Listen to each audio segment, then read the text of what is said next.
جب زندگی اور موت کے درمیان صرف ایک دھڑکن کا فاصلہ رہ جائے تو انسان کے ذہن میں کیا چلتا ہے؟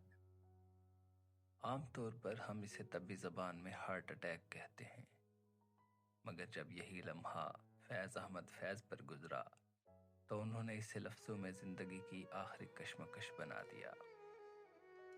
سنیے فیض کی وہ نظم جو ہسپتال کے بستر پر ٹوٹتی سانسوں اور جلتے درد کے درمیان لکھی گئی۔ نظم ہارٹ اٹیک۔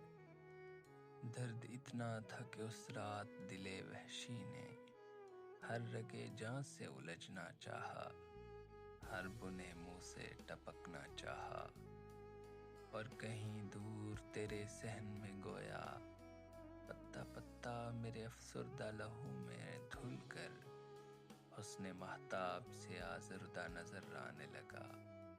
میرے ویرانے تن میں گویا سارے دکھتے ہوئے ریشوں کی تنابیں کھل کر سلسلہ وار بتا دینے لگیں رخصت فاصلہ شوق کی تیاری کا۔